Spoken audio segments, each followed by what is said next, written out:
Good morning students. Evolution அப்படின்ற chapter பார்த்துட்ருக்கோம். Previous செஷனில் எவல்யூஷன் பை ஆந்த்ரோபோஜெனிக் சோர்சஸில் natural selection, adaptive radiation and Darwin finches பற்றி பார்த்தோம். இந்த செஷனில் நம்ம மெக்கானிசம் ஆஃப் எவல்யூஷனில் நேச்சுரல் செலெக்ஷன், அதுவும் gene flow, genetic drift and mutation பற்றி பார்க்க போகிறோம். Okay, then mechanism of evolution. Microevolution refers to the changes in allelic frequency within a population. What is the meaning of mechanism of evolution? What is the meaning of evolution? Evolution means பரிணாமம். பரிணாமத்தில் என்னென்ன மாற்றங்கள் வர்றதுக்கு என்னென்ன mechanism என்ன பண்ணுது, உதவி பண்ணுது அப்படின்னு சொல்லி கொடுத்துருக்காங்க. First one micro evolution. What is the meaning of micro அப்படின்னா ரொம்ப நுண் பரிணாமம் அப்படின்னு அர்த்தம். Then micro evolution, evolution on a small scale, ஒரு சின்ன குறிப்பிட்ட பாப்புலேஷனில் ஏற்படக்கூடிய மாற்றங்கள். Then refers to the changes in allele frequencies. அதாவது மைக்ரோ எவல்யூஷன் அப்படின்னா என்ன அப்படின்னா, ஒரு ஜீனில் இருக்கக்கூடிய அலீல் ஃப்ரீக்குவென்சியில் ஏற்படக்கூடிய சேஞ்சஸை தான் என்ன சொல்கிறாங்க அப்படின்னா மைக்ரோ எவல்யூஷன் அப்படின்றாங்க. ஒரு பர்டிகுலர் பாப்புலேஷனில் இருக்கக்கூடிய ஜீனோட அலீல் ஃப்ரீக்குவென்சியில் ஏற்படக்கூடிய சேஞ்சஸை தான் மைக்ரோ எவல்யூஷன் அப்படின்னு சொல்கிறாங்க. Then allele frequency in a population may changes due to 4 fundamental forces. இந்த ஜீனோட அல்லீலோட ஃப்ரீக்குவென்சியில் 4 ஃபண்டமெண்டல் ஃபார்மட் என்ன பண்ணுது அப்படின்னா, இந்த சேஞ்சஸை, எவல்யூஷனரி சேஞ்சஸை என்ன பண்ணுது, ஏற்படுத்துது. அது எதெல்லாம் அப்படின்னா natural selection, genetic drift, mutation and gene flow அப்படின்ற இந்த 4 ஃபண்டமெண்டல் ஃபோர்ஸஸ் ஆஃப் எவல்யூஷன். இந்த 4 முக்கியமான விஷயங்கள், அடிப்படை காரணிகள் என்ன பண்ணுது அப்படின்னா அந்த எவல்யூஷனில் சேஞ்சஸை என்ன பண்ணுது, ஏற்படுத்துது. ஓகே, இப்போ micro evolution refers to the changes in the allele frequency within a population. ஒரு பர்டிகுலர் பாப்புலேஷனில் ஒரு ஜீனில் இருக்கக்கூடிய அலீல் ஃப்ரீக்குவென்சியில் ஏற்படக்கூடிய சேஞ்சஸை தான் நம்ம மைக்ரோ எவல்யூஷன் சொல்கிறோம். இந்த அலீல் ஃப்ரீக்குவென்சியில் எதனாலெல்லாம் சேஞ்சஸ் ஏற்படுது அப்படின்னா நேச்சுரல் செலெக்ஷனால், ஜெனட்டிக் ட்ரிஃப்ட்னால், மியூட்டேஷனால், ஜீன் ஃப்ளோனால். இப்போ அதை பற்றி தான் எலாபரேட்டடாக பார்க்க போகிறோம். Natural selection. It occurs when one allele makes an organism more or less fit to survive and reproduce in a given environment. அப்படின்னா ஒரு அலீலில் ஏற்படக்கூடிய மாற்றமானது அந்த ஆர்கானிசத்தை அந்த என்விரான்மெண்ட்டில் நல்ல நிலை பெறச் செய்து அதை இனப்பெருக்கம் செய்ய வச்சு அதை அந்த என்விரான்மெண்ட்டுக்கு ஆப்டாகவும் மாற்ற முடியும். அட் த சேம் டைம் அந்த அலீலில் ஏற்படக்கூடிய லெஸ் ஃபார்மட், அதாவது அதிகப்படியான என்ன கொடுத்துருக்காங்க பாருங்கள். It occurs when one allele makes an organism more. ஒரு ஜீனில் இருக்கக்கூடிய ஒரு அலீலில் ஏற்படக்கூடிய மாற்றம் ஒரு ஆர்கானிசம் அந்த என்விரான்மெண்ட்டில் ரீப்ரொடியூஸ் பண்ணி நல்ல ஹெல்த்தியாக சர்வே பண்ண முடியும். அட் த சேம் டைம் அந்த அலீலில் ஏற்படக்கூடிய எரர் லெஸ்ஸுனால் அந்த ஆர்கானிசம் அந்த என்விரான்மெண்ட்லேருந்து கம்ப்ளீட்டாக எலிமினேட்டும் ஆக முடியும் அப்படின்னு சொல்கிறாங்க. பாருங்கள். Then more or less fit to survive and reproduce in a given environment. If an allele reduce fitness, அந்த allele அதனோட ஃபிட்னஸை reduce பண்ணிருச்சுன்னா it frequency tend to drop from one generation to the next generation. வர ஜென்ரேஷன்களில் அதனுடைய எண்ணிக்கை குறைஞ்சு போய் கடைசியில் அது என்ன பண்ணலாம், அழிஞ்சும் போகலாம் அப்படின்னு சொல்கிறாங்க. ஓகேங்களா.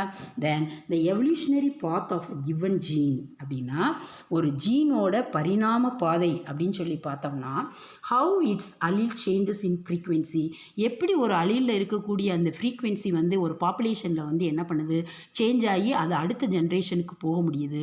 மே result from several evolutionary mechanism. அந்த அலீலில் நிறைய எவல்யூஷனரி மெக்கானிசம் ஆக்டப் பண்ணுறதுனால அந்த அலீலோட ஃப்ரீக்வென்சியில் சேஞ்சஸ் அக்கர் ஆகி அது ஒரு ஜென்ரேஷன்லேருந்து அடுத்த ஜென்ரேஷனுக்கு என்ன ஆகுது, டிரான்ஸ்மிட்டட் ஆகுது. ஸோ ஒரு ஜீனோட எவல்யூஷனரி பாத்தை நம்ம பார்த்தோம் அப்படின்னா அந்த ஜீனுக்குள்ளே இருக்கக்கூடிய அலீல் ஃப்ரீக்வென்சியில் எப்படி மாற்றம் ஏற்படுது அப்படின்னா அந்த ஜீனோட அலீல் ஃப்ரீக்வென்சியில் சர்டன் செவரல் எவல்யூஷனரி மெக்கானிசம் அதை ஆக்டப் பண்ண வச்சு அதனுடைய ஃப்ரீக்வென்சி என்ன பண்ணுது, மாற்றுது அப்படின்னு சொல்கிறாங்க. For example, one gene allele frequency might be modified. ஒரு ஜீனில் இருக்கக்கூடிய அலீல் ஃப்ரீக்வென்சி வந்து மாடிஃபை ஆகிறது பை போத். எதனாலலாம்? ஜீன் ஃப்ளோனாலையும் மாறலாம், இல்லை ஜெனட்டிக் ட்ரிஃப்ட்னாலையும் மாறலாம். ஸோ ஒரு ஜீனில் இருக்கக்கூடிய அலீல் ஃப்ரீக்வென்சி 2 காரணங்களால் மாறலாம். ஒன்று ஜீன் ஃப்ளோனாலையும் மாறலாம், இல்லைன்னா ஜெனட்டிக் ட்ரிஃப்ட்னாலையும் மாறலாம். ஃபார் அனதர் ஜீன், இல்லை வேறொரு ஜீன்னால் அதில் மியூட்டேஷன் ஏற்பட்டு அதன் மூலமாக ஒரு நியூ ஜீனும் உருவாகலாம்.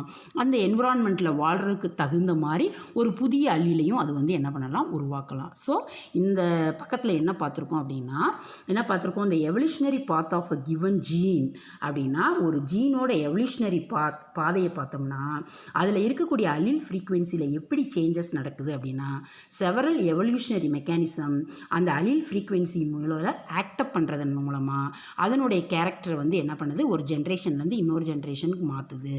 ஃபார் எக்ஸாம்பிள், ஒரு gene allele frequency might be modified. ஒரு ஜீனில் இருக்கக்கூடிய அலீல் ஃப்ரீக்வென்சியை ஜெனட்டிக் ட்ரிப்டோ ஜெனிக் ஃப்ளோவோ 2 ஃபார்மெட்னாலையும் by both the gene flow and genetic ட்ரிஃப்ட்னால மாடிஃபைட் ஆகலாம். அப்படி இல்லை அப்படின்னா அனதர் ஜீன் மியூட்டேஷன்னால் கூட மாடிஃபை ஆகி ஒரு நியூ அலீல் வந்து என்ன பண்ணலாம், அந்த என்விரான்மெண்ட்டில் வாழ்கிறதுக்கு தகுந்த மாதிரி ஃபேவர்டாக உருவாகலாம். அதை தான் நேச்சுரல் செலெக்ஷன் மூலமாக என்ன பண்ணலாம், உருவாகலாம் அப்படின்னு சொல்கிறாங்க. ஓகே, இப்போ நம்ம என்ன பார்க்க போகிறோம் அப்படின்னா செலெக்ஷன் பார்க்க போகிறோம். There are mainly 3 type of natural selection. 3 விதமான நேச்சுரல் செலெக்ஷன் இருக்குது. ஒன்று stabilising selection, it otherwise called as the centripetal selection. Stabilising selection சொல்லலாம், ஆர் சென்டிபெட்டல் செலெக்ஷன் அப்படின்னு சொல்லலாம். Second one directional selection, third one disruptive selection. இப்போ first நம்ம stabilising selection பற்றி பார்க்க போகிறோம். ஓகேங்களா? This type of selection operates in a stable environment. இப்போ இந்த செலெக்ஷன் வந்து ஒரு நிலையான என்விரான்மெண்ட்டில் வந்து என்ன பண்ணும், நடக்கும். இப்போ ஸ்டெபிளைசிங் செலெக்ஷன் அப்படின்னா நிலைப்படுத்துதல் ஒரு கான்ஸ்டண்ட்டாக இருக்கக்கூடியது. தென் சென்டிபிட்டல் அப்படின்னா மைய நோக்கு தேர்வு அப்படின்னு அர்த்தம். ஓகேங்களா? This type of selection operates in a stable environment எப்பயுமே வந்து என்ன பண்ணும், கான்ஸ்டண்ட்டாக இருக்கும். The organism with average phenotype survive whereas the extreme individual from both the ends are eliminated. That means what அப்படின்னா, இப்போ ஒரு ஆர்கானிசத்தை எடுத்துக்கிறோம் அப்படின்னா எக்ஸ்ட்ரீம்லி ஹையாக இருக்கிறதும் எக்ஸ்ட்ரீம்லி லோவாக இருக்கிறதும் மாடரேட் அப்படின்னு 3 கேட்டகரியில் வச்சுக்கிறணும். ஓகேங்களா? இப்போ எக்ஸ்ட்ரீம்லி லோவாக இருக்கக்கூடியது ஒரு கேட்டகரி, எக்ஸ்ட்ரீம்லி ஹையாக இருக்கக்கூடியது ஒரு கேட்டகரி, இன்டர்மீடியேட்டடில் இருக்கக்கூடியது ஒரு கேட்டகரி. இப்போ இந்த ஸ்டெபிளைசிங் செலெக்ஷனில் இன்டர்மீடியேட்டட் ஆஃப்ஸ்ப்ரிங் மட்டும்தான் இருக்கும். எக்ஸ்ட்ரீம்லி ஹையாக இருக்கிறதும் எக்ஸ்ட்ரீம்லி லோவாக இருக்கிறதும் என்ன ஆயிரும், எலிமினேட்டட் ஆயிரும் அப்படின்னு சொல்கிறாங்க. இதுக்கு எப்படி நம்ம எக்ஸாம்பிள் புரிய வைக்கலாம் அப்படின்னா, ஃபார் எக்ஸாம்பிள் இப்போ இங்கே பாருங்கள். எஸ், நல்லா அண்டர்ஸ்டாண்ட் பண்ணிக்கோங்க. இப்போ வந்து நம்ம வந்து சிக்கிள் செல் அனீமியாவை ஒரு எக்ஸாம்பிளாக வச்சுக்கலாம். இப்போ மிஸ் வந்து இங்கே ஒரு சார்ட் போடுறேன், நல்லா கவனிங்க. இப்போ இந்த இடத்துல பார்த்தீங்க அப்படின்னா, இப்போ சிக்கிள் செல் அனீமியானால் அஃபெக்ட் ஆகிருக்காங்க அப்படின்னா இவங்க வந்து எப்படி எழுதலாம், நம்ம படிச்சிருக்கோம். HPS அண்டு HPS இவங்க வந்து என்னது, ஃபுல்லி அஃபெக்டட். சிக்கிள் செல் அனிமியானால் ஃபுல்லாக அஃபெக்ட் ஆனவங்கள நம்ம HPS அப்படின்னு சொல்கிறோம். இப்போ அஃபெக்ட் ஆகாதவங்கள நம்ம எப்படி சொல்கிறோம் அப்படின்னா HPA அண்டு HPA அப்படின்னு சொல்கிறோம். இந்த இடத்துல இன்னொரு HPA. ஓகேங்களா? தென் இப்போ இவங்க வந்து என்னது, எக்ஸ்ட்ரீம்லி இவங்க ஹை, இவங்க எக்ஸ்ட்ரீம்லி லோ.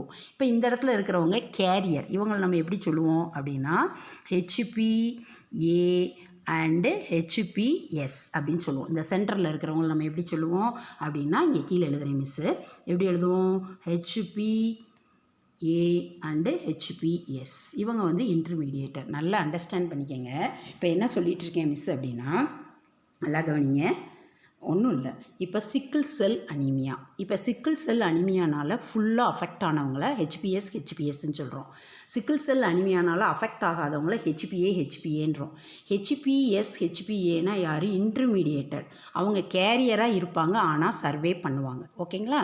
இப்போ இந்த ஸ்டெபிளைசிங் செலெக்ஷனுக்கு சிக்கிள் செல் அனீமியா வந்து வெரி குட் எக்ஸாம்பிள். எப்படி அப்படின்னா, இப்போ சிக்கிள் செல் அனீமியாவில் அஃபெக்ட் ஆனவங்க வந்து ஒரு குறிப்பிட்ட ஏஜுக்கு அப்புறம் அந்த டிசீஸோட தீவிரத்தினால இறந்து போயிடுவாங்க. ஸோ இட்ஸ் எக்ஸ்ட்ரீம்லி ஹை, அவங்க எலிமினேட்டட் ஆயிடுறாங்க.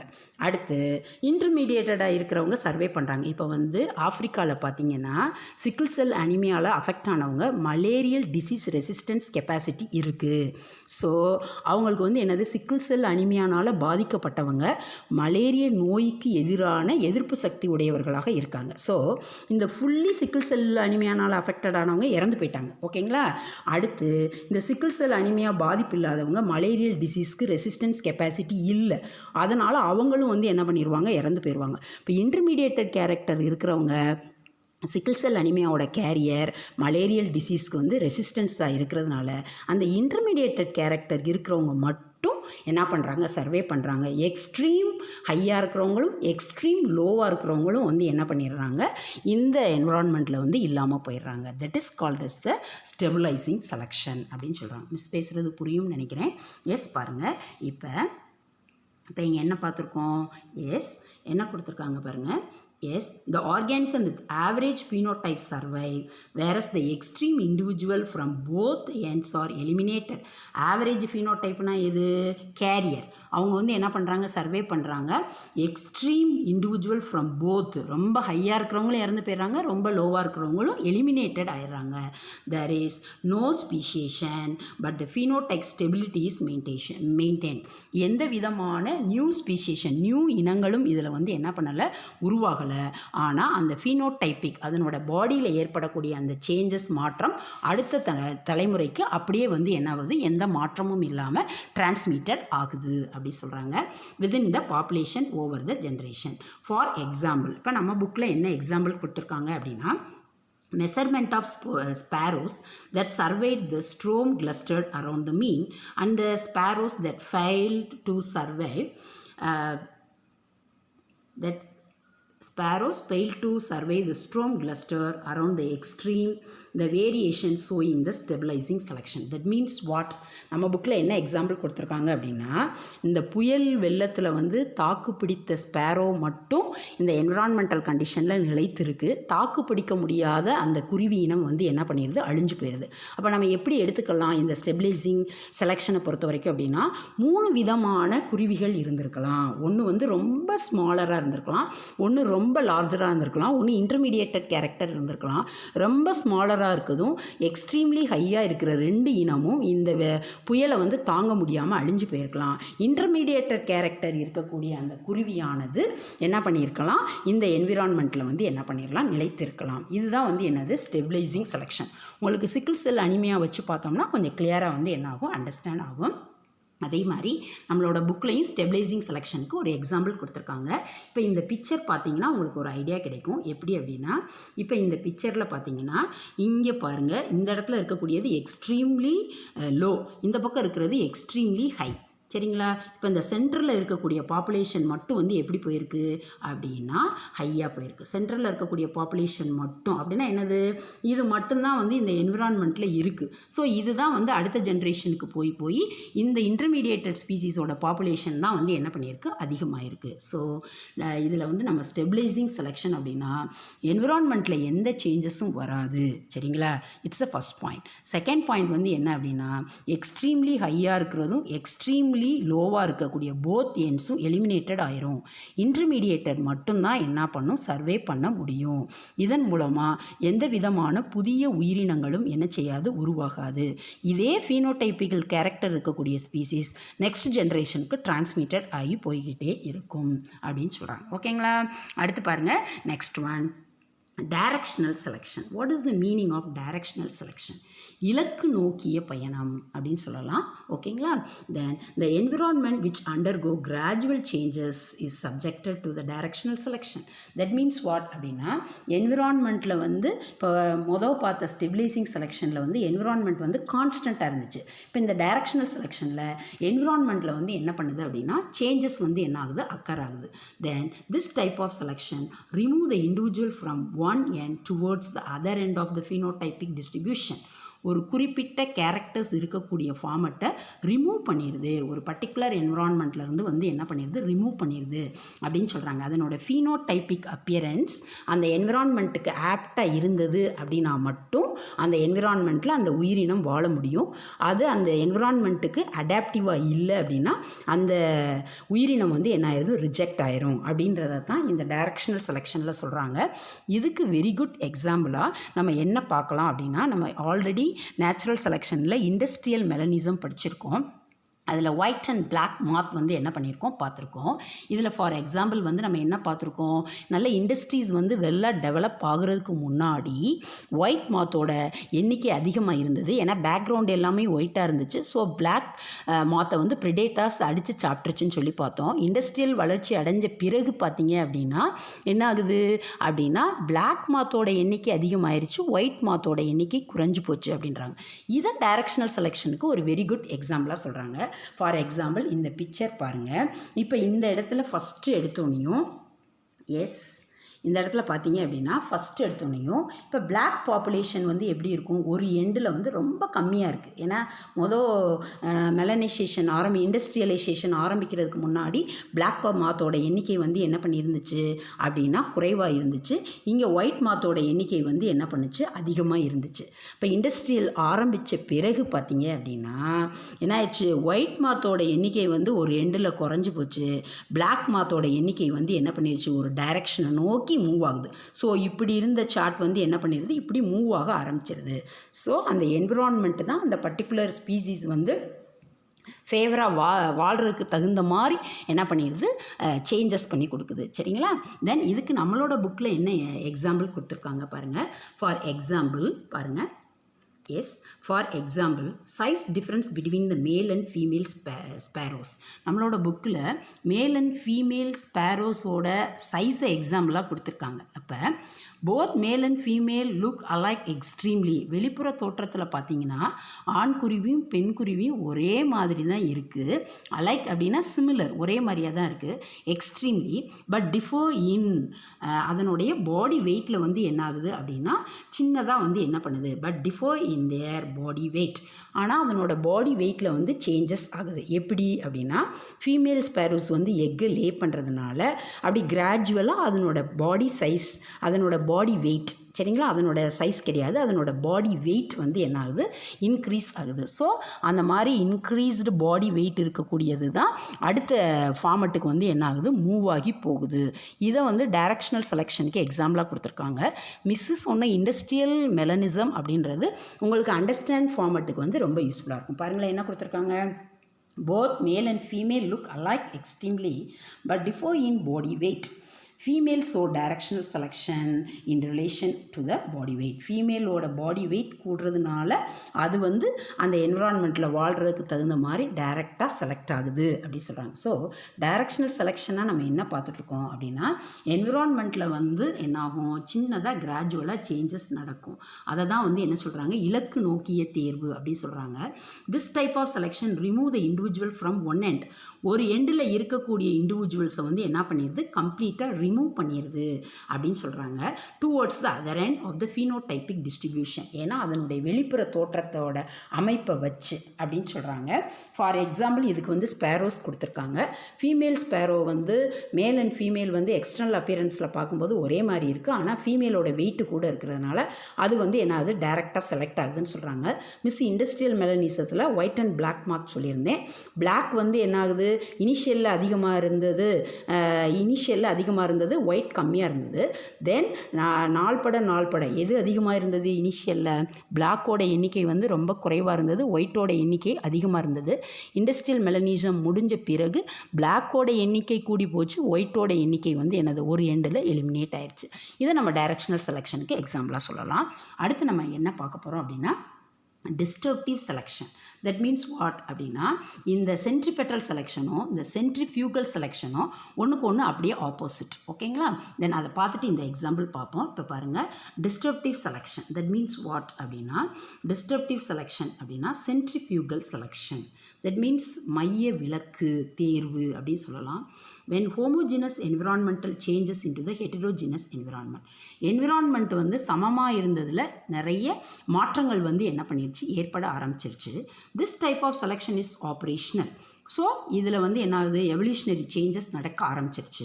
த organism of both the extreme phenotypes are selected, whereas the individual with average phenotypes are eliminated. Excellent. என்ன சொல்லிட்டாங்க மிஸ் இனிஷியலில் சொல்லும்போதே, ஒன்று எக்ஸ்ட்ரீம்லி லோவாக இருக்கும், இன்னொன்று எக்ஸ்ட்ரீம்லி ஹையாக இருக்கும், இன்னொன்று இன்டர்மீடியேட்டடாக இருக்கும் அப்படின்னு சொல்லியிருந்தேன்.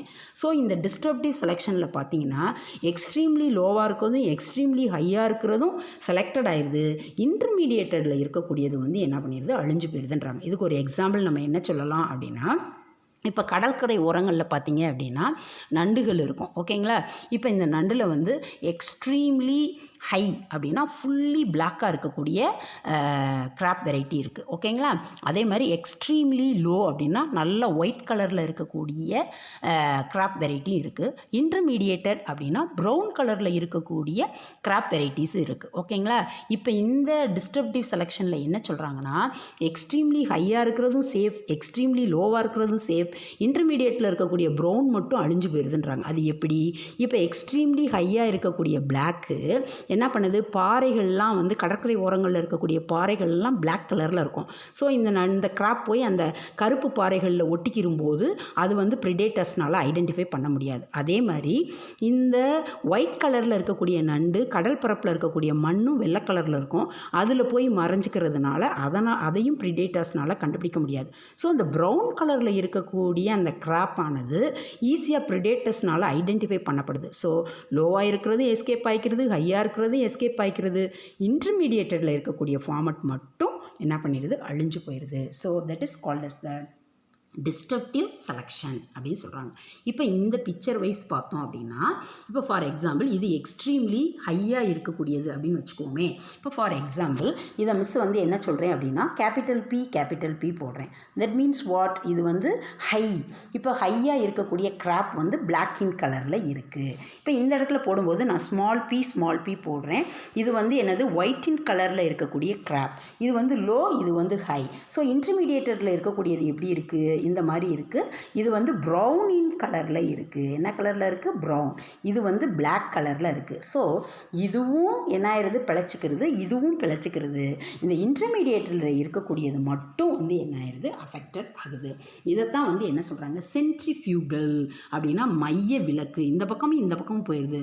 சென்ட்ரலில் இருக்கக்கூடிய இன்டர்மீடியேட்டட் ஸ்பீசிஸ் மட்டும் இதில் வந்து என்ன ஆகுது, அஃபெக்ட் ஆகுது அப்படி சொல்கிறாங்க. பாருங்கள். Then the organism of the both extreme phenotypes are selected. Extreme phenotype இருக்கக்கூடியது வந்து எது, இந்த ஒயிட்டும் இந்த பிளாக்கும் செலக்டட் ஆயிடுது. whereas the individual with the average phenotype எது, இந்த brown are eliminated. This results in the splitting of the population. இதனால் இந்த பாப்புலேஷன் உடைக்கப்பட்டு இது தனியாகவும் வந்து என்ன பண்ணிடுது, மாறிடுது. such a population into sub population. இதனால் ரெண்டு பாப்புலேஷன் ஸ்பீசிஸ் வந்து என்ன பண்ணுது, கிடைக்குது. This is the rare form of the selection but lead to the formation of two or more different species. இது ரொம்ப ரேராக தான் நடக்கும். ஆனால் இதன் முடிவில் நமக்கு வந்து 2 or more different species கிடைக்கிறதுக்கு என்ன இருக்குது, வாய்ப்பு இருக்குது. It is also called the adaptive radiation. இதை வந்து நம்ம என்ன சொல்லலாம், அடாப்டிவ் ரேடியேஷன் அப்படின்னு சொல்லலாம். ஓகேங்களா. நம்ம ஏற்கனவே அடாப்டிவ் ரேடியேஷன் பற்றி வந்து என்ன பண்ணியிருக்கோம், பார்த்துருக்கோம். டார்வின் ஃபின்ச்சஸை வந்து எக்ஸாம்பிளாக பார்த்துருக்கோம். ஓகேங்களா. Then example Darwin finches peak size. Already நம்ம வந்து அந்த பீக் சைஸில் ஏற்படக்கூடிய சேஞ்சஸ் பற்றி பார்த்தோம். இதில் என்ன கொடுத்துருக்காங்க பாருங்கள், beak size in relation to a seed size inhibiting இந்த கலாபேகஸ் ஐலண்ட். இப்போ இங்கே இருக்கக்கூடிய எக்ஸாம்பிளை வச்சு பார்த்தோம் அப்படின்னா அதனோட பீக் சைஸில் ரொம்ப ஸ்மாலாக இருக்கிறது ரொம்ப ஹையாக இருக்கிறது இருக்குது. இன்டர்மீடியேட்டடில் பீக் சைஸ் இருக்கக்கூடியது வந்து என்ன பண்ணிடுது, அழிஞ்சு போயிடுதுன்னு சொல்கிறாங்க. ஸோ அந்த சீடோட சைஸ்க்கு தகுந்த மாதிரி குட்டியாக, அப்போ என்ன அர்த்தம், குட்டி சீட்ஸும் பெரிய விதைகளை சாப்பிடக்கூடியதும் குட்டி விதைகளை சாப்பிடக்கூடிய ஃபின்ச்சஸ் மட்டும் வந்து என்ன பண்ணுது, சர்வே பண்ணுது. சரிங்களா. மாடரேட் சைஸ் பீக் இருக்கக்கூடிய ஃபார்மட்னால என்ன பண்ண முடியலை, சர்வே பண்ண முடியலை. ஸோ அந்த இன்டர்மீடியேட்டட் ஃபார்மட் வந்து என்ன ஆகுது, எலிமினேட்டட் ஆகுது. So group selection and sexual selection are other type of selection. Group selection அப்படின்னா குழு, தென் செக்ஸுவல் அப்படின்னா அதனுடைய பார்ட்னர்ஷிப்காக நடக்கக்கூடிய செலெக்ஷன். இதுவும் இந்த டைப்ஸ் ஆஃப் செலெக்ஷனில் வருது. 2 major group selection or altruism and kin selection. இந்த குரூப் செலெக்ஷனில் 2 விதமான மேஜர் குரூப் இருக்குது. அது என்ன அப்படின்னா என்ன சொல்கிறாங்க அப்படின்னா பொது நலன் மற்றும் உறவுமுறை தேர்வு அப்படின்னா ஒரு குரூப் அப்படின்னா ஒரு அந்த என்டையர் குரூப்பையும் வந்து சேவ் பண்ணுறது, that is called as the altruism. And kin selection அப்படின்னா இப்போ செக்ஸுவல் செலெக்ஷனில் வந்து ஒரு பார்ட்னரை இன்னொரு பார்ட்னர் வந்து என்ன பண்ணுறது அட்ராக்ட் பண்ணி அதன் மூலமாக வந்து செலக்ட் பண்ணுறது. இப்போ பீகாக்ஸ்லாம் பார்த்தீங்க அப்படின்னா அதனுடைய ப்ளூமேஜ் அந்த ஃபெதர்ஸை விரித்து அட்ராக்ட் பண்ணி ஃபீமேல் ஃபார்மட்டை வந்து என்ன பண்ணும் அட்ராக்ட் பண்ணும். அதே மாதிரி லைன்ஸ் த ஓரிங் இதெல்லாம் நம்ம வந்து என்ன பண்ணலாம் இந்த செக்ஸுவல் செலெக்ஷனுக்கு வந்து எக்ஸாம்பிளாக வந்து என்ன பண்ணலாம் சொல்லலாம். ஓகேங்களா. அடுத்து ஒன் மோர் முன்னாடி என்ன கொடுத்துருக்கோம் அப்படின்னா இதுவும் வந்து டிஸ்ட்ரப்டிவ் செலெக்ஷனுக்கான எக்ஸாம்பிள் தான். பாருங்கள் மவுஸ். இப்போ மவுஸில் வந்து 3 கேட்டகரி கொடுத்துருக்காங்க. எப்படி மிஸ் வந்து கிராப்பில் 3 கேட்டகரி சொன்னேன் அதே மாதிரியே mouse move to a new environment with light brown rock and dark brown rock. இப்போ மவுஸில் வந்து 3 டைப் இருக்குது. லைட் கலரில் ஒன்று இருக்குது, சரிங்களா, லைட் ப்ரௌன் கலரில் ஒன்று இருக்குது, டார்க் ப்ரௌன் கலரில் ஒன்று இருக்குது, இன்டர்மீடியேட்டட் கலரில் ஒன்று இருக்குது. இப்போ என்ன சொல்கிறாங்க பாருங்கள், light brown and dark brown mice blend in with their environment. Light brown இருக்கக்கூடியது லைட் பேக்ரவுண்டில் போய் அடாப்ட் ஆகிக்குது, டார்க்காக இருக்கிறது டார்க் பேக்ரவுண்டில் போய் அடாப்ட் ஆகிக்குது மிஸ் சொன்ன மாதிரி. தென் இன்டர்மீடியேட்டட் ஃபார்மட்டில் இருக்கிறது மட்டும் but medium brown mice do not adapted for that any environment. Medium brown size are eaten by the predators. Miss சொன்ன அந்த கிராப்பே எக்ஸாம்பிளாக வச்சுக்கலாம், இல்லை மைஸையும் எக்ஸாம்பிளாக வச்சுக்கலாம். லைட்டாக இருக்கிறதும் அந்த பேக்ரவுண்ட்லேருந்து எஸ்கேப் ஆகிக்கிறது, டார்க்காக இருக்கிறதும் எஸ்கேப் ஆகிக்கிறது, இன்டர்மீடியேட்டடில் இருக்கிறது மட்டும் ப்ரிடேட்டர்ஸ்னால் கேட்சப் பண்ணப்படுது. அதனால் light and dark brown mice passes on their genes to the future generation. Medium மட்டும் வந்து என்ன ஆகுது அஃபெக்டட் ஆகுது. அதனால் இந்த இடத்துல ஒரு டிஸ்ட்ரப்டிவ் செலெக்ஷன் வந்து என்ன ஆகுது அக்கர் ஆகுது. ஓகேங்களா. அடுத்து நெக்ஸ்ட் ஒன் பாருங்கள். நெக்ஸ்ட்டு ஜீன் ஃப்ளோ அப்படின்னா என்ன மீனிங்? ஜீன் ஃப்ளோ அப்படின்னா என்ன அர்த்தம்? மரபணு ஓட்டம் அப்படின்னு அர்த்தம். Movement of a gene through the gametes. அதாவது ஒரு ஜீன் வந்து ஒரு ஜென்ரேஷன்லேருந்து அடுத்த ஜென்ரேஷனுக்கு கேமிட்ஸ் மூலமாக மூவ் ஆகலாம். Or movement of the individual in immigration and அதாவது இன் அண்ட் அவுட். இமிக்ரேஷன்னா உட்பரவல், எமிக்ரேஷன்னா வெளியில் போகிறது, that is வெளிப்பரவல்.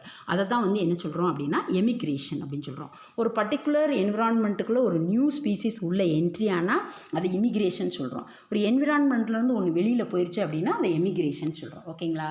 Of a population is refers to a gene flow. That means gene ஃப்ளோனா என்ன அப்படின்னா ஒரு ஜீன் வந்து ஒரு ஜென்ரேஷன்லேருந்து மூவ் ஆகி கேமிட் மூலமாக அடுத்த ஜென்ரேஷனுக்கு போனாலோ இல்லை ஒரு இண்டிவிஜுவல் வந்து இமிக்ரேட் ஆனாலோ ஆர் எமிக்ரேட் ஆனாலோ அதனால் ஜீன் ஃப்ளோ வந்து ஒரு பாப்புலேஷனில் அக்கர் ஆகும் அப்படின்னு சொல்கிறாங்க. ஓகேங்களா.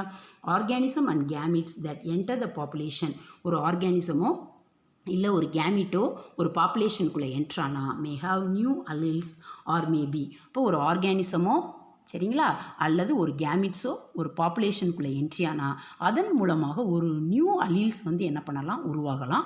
அப்படி இல்லை அப்படின்னா ஏற்கனவே இருந்த அலீல்ஸோட ஃபார்மட்டில் ஒரு சின்னதான மாற்றங்கள் வந்து என்ன பண்ணலாம் ஏற்படலாம். இதை தான் வந்து என்ன சொல்கிறாங்க ஜீன் ஃப்ளோ அப்படின்னு சொல்கிறாங்க. பாருங்கள், organism and gametes that enter the population may have new alleles or may bring in existing alleles but in different proportion. ஏற்கனவே இருந்த அலீலோட ஃப்ரீக்குவென்சியை மெயின்டைன் பண்ணலாம், ஆனால் அதனுடைய ப்ரொபோர்ஷனில் வந்து என்ன பண்ணலாம் மாற்றம் ஏற்படலாம். Then those already in the population gene flow can be strong agent of the evolution. இந்த பரிணாமத்தில் மாற்றம் ஏற்படுவதற்கு இந்த ஜீன் ஃப்ளோவும் ஒரு முக்கியமான காரணம் அப்படின்னு சொல்கிறாங்க. ரொம்ப ஈஸியான ஒரு கான்செப்ட் தான் ஜீன் ஃப்ளோ, மரபணு ஓட்டம் அப்படின்னு சொல்கிறோம். தட் மீன்ஸ் ஒரு மூமெண்ட் ஆஃப் ஜீன்ஸ். ஒரு ஜீன் வந்து கேமிட் மூலமாக ஒரு ஜென்ரேஷன்லேருந்து இன்னொரு ஜென்ரேஷன் போனாலோ இல்லை ஒரு நியூ ஆர்கானிசம் ஒரு பர்டிகுலருக்குள்ளே என்ட்ரி ஆனாலோ இல்லை எக்ஸிட் ஆனாலோ ஒரு நியூ அலீல் வந்து அந்த பாப்புலேஷனில் வந்து என்னாகும் உருவாகும். அதை தான் ஜீன் ஃப்ளோ அப்படின்னு சொல்கிறோம்.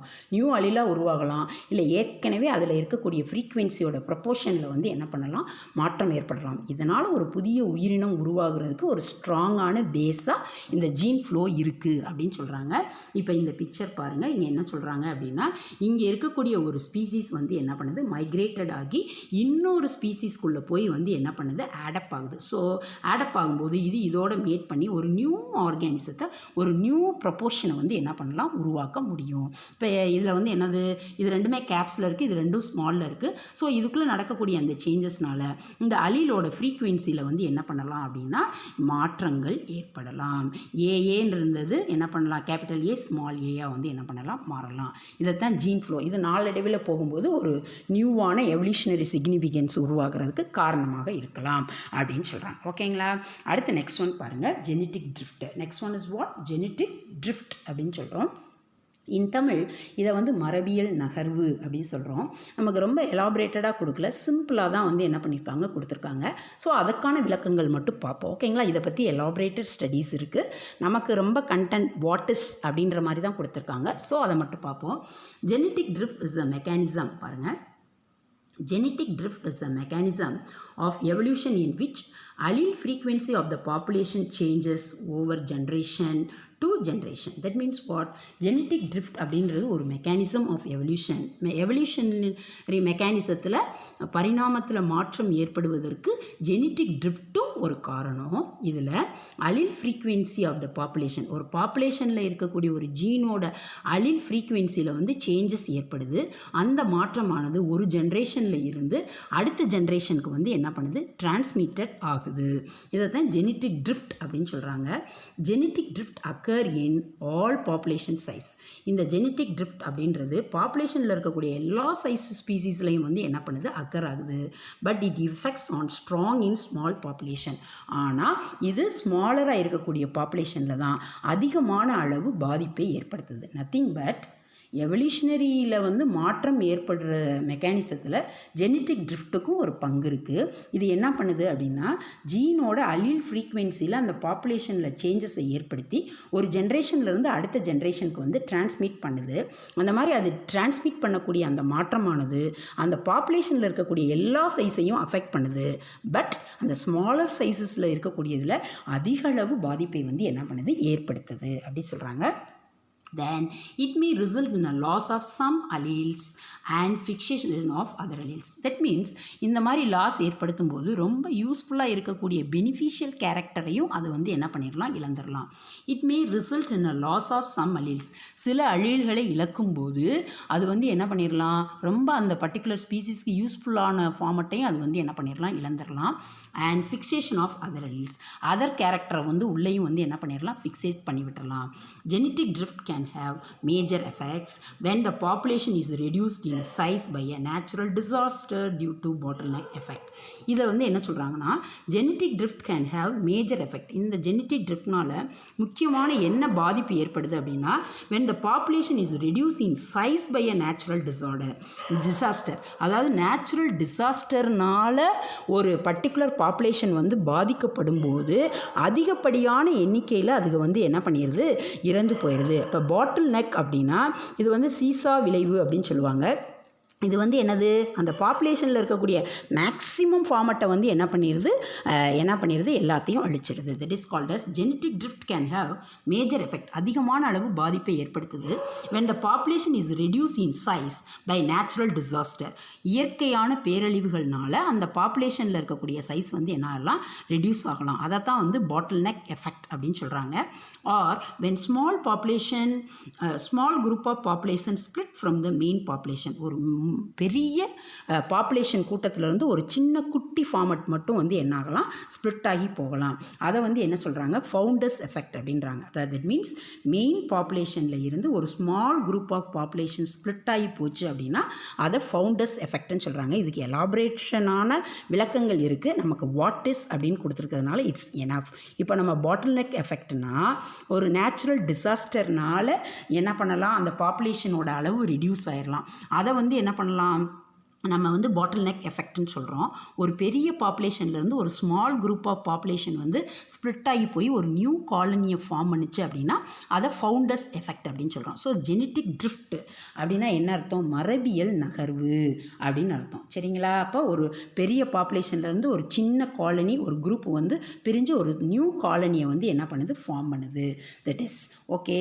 தென் நெக்ஸ்ட் ஒன் இஸ் வாட் அப்படின்னா mutation. Finally mutation. Already you know the meaning of mutation. Mutation sudden change, அதை தான் வந்து நம்ம மியூட்டேஷன் அப்படின்னு சொல்கிறோம். Although mutation is the original sources of all genetic variation. முக்கியமாக இந்த மரபியல் ரீதியாக மாற்றம் நடக்கிறதுக்கு ஒரு மெயின் சோர்சஸாக இருக்கக்கூடியதே, மெயினான சோர்சஸாக இருக்கக்கூடியதை நம்ம மியூட்டேஷன் அப்படின்னு சொல்கிறோம். Mutation rate for the most organism is low.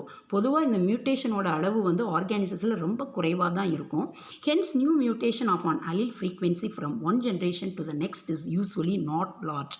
ஒரு ஜென்ரேஷன்லேருந்து அடுத்த ஜென்ரேஷனுக்கு டிரான்ஸ்மிட்டட் ஆகும்போது இந்த மியூட்டேஷன் வந்து அதிகமான அளவில் வந்து என்ன பண்ணாது, பாதிப்பை வந்து என்ன பண்ணாது, ஏற்படுத்தாது. இல்லை பெரிய அளவில் ஒரு தலைமுறையிலேருந்து அடுத்த தலைமுறைக்கு போகும்போது இதனுடைய பங்கு வந்து பெரிய அளவில் இருக்காது அப்படின்னு சொல்கிறாங்க. ஸோ ஸ்டூடெண்ட்ஸ், இன்றைக்கி நம்ம செஷனில் என்னெல்லாம் பார்த்துருக்கோம் அப்படின்னா, இது ஒரு வித்தியாசமான ஒரு கான்செப்டாக இருக்கும்.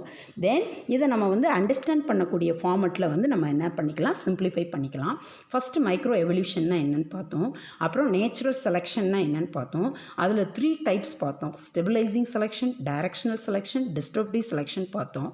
ஸ்டெபிலைசிங் செலெக்ஷனில் பார்த்தோம் அப்படின்னா நம்ம என்ன எக்ஸாம்பிளாக பார்த்தோம், சிக்கிள் செல் அனிமியாவை பார்த்தோம். ரொம்ப டூ மச்சாக லோவாக இருக்கிறதும் ஹையாக இருக்கிறதும் எலிமினேட்டட் ஆயிடுது, இன்டர்மீடியேட்டட் மட்டும்தான் இருக்குது அப்படின்னு சொல்லி பார்த்தோம். அதே மாதிரி டைரக்ஷனல் செலெக்ஷனில் நம்ம இண்டஸ்ட்ரியல் மெலனிசம் எக்ஸாம்பிளாக பார்த்தோம்.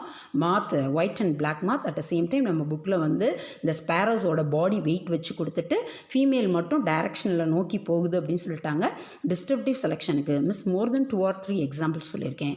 தட் மீன்ஸ் வாட் அப்படின்னா, கிராப்ஸ் எக்ஸாம்பிளாக சொல்லியிருக்கோம், எக்ஸாம்பிளாக சொல்லியிருக்கோம், டார்வின் ஃபின்ச்சஸ் வந்து எக்ஸாம்பிளாக சொல்லியிருக்கோம். ஓகேங்களா? தென் அடுத்து ஜீன் ஃப்ளோனா என்ன, it's a very very simple concept. இதில் எலாபரேஷன் இருக்குது. நமக்கு வாட் இஸ் அப்படின்னு கொடுத்துறதுனால நம்ம அதை மட்டும் பார்த்துருக்கோம். ஜீன் ஃப்ளோனா என்ன, ஜெனட்டிக் ட்ரிஃப்ட்னா என்ன, அண்ட் மியூட்டேஷன்னா என்னன்னு சொல்லி பார்த்துருக்கோம். ஓகேங்களா? Thank you students.